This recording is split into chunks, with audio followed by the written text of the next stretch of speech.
Ayan, bundle number 20. Sa bundle number 20, meron kang mini cooling fan. Ayan. Malaki yan ha. At saka itong glassware. Ayan. Baso siya mga madam. Ayan siya oh. 6 pieces ang laman sa isang box. Ayan. Sama sa bundle. At saka itong hair dryer. Ayan siya. Lagay ko dito. Hair dryer. Ayan. At saka itong dalawang UV sterilization box. Ayan. Ito ang laman niya ha. Ayan. Working yan. Ang sterilize. Sama sa bundle yan ha. At saka meron kang tatlong welding gloves. Ayan. At meron kang mop. Ayan. Mop. At saka itong skincare. Ayan.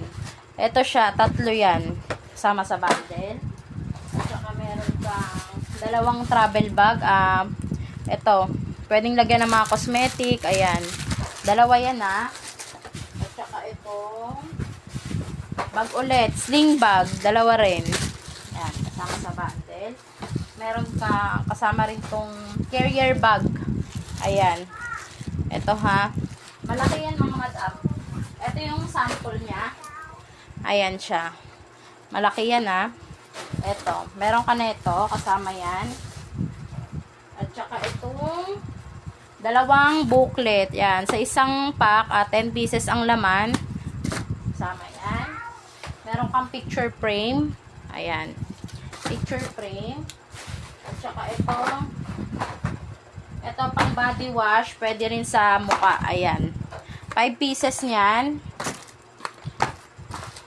Ito pwede nyo siyang tignan sa Shopee ha. Ayan. May QR code yan. Searchable yan mga madam. Kasama rin to. Dalawa na ito.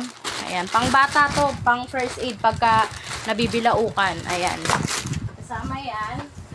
Meron kang kasama rin to 5 pieces na DIY clock. Ayan. 5 pieces niyan. At saka ito. Dalawang pang spray. Pang masakit ang ngipin. Kasama yan. At saka ito. Tatlong flame gun. Ayan. At saka ito, dalawang fast charger, pang motor, pang sasakyan, pwede yan. Dalawa niyan. Kasama rin to, pang design sa bahay, 5 pieces. 5 pieces yan ha. At saka, ito pa palang sling bag. Bali, tatlo yung sling bag natin. Ayan, kasama sa bundle. Tatlo niyan. At saka ito, 5 pieces na bracket, pang sa barena. Ayan, bracket yan. Metal yan mga madam. Ayan. 5 pieces yan. Ayan siya. 5 pieces. Kasama rin to. Ayan. At saka ito, 5 pieces na sunscreen. Ayan na. 5 pieces na sunscreen. At saka ito, dalawang wallet na panlalaki. Ayan siya. For only 1K, bundle number 20. Pamay na lang po ko nito. Thank you.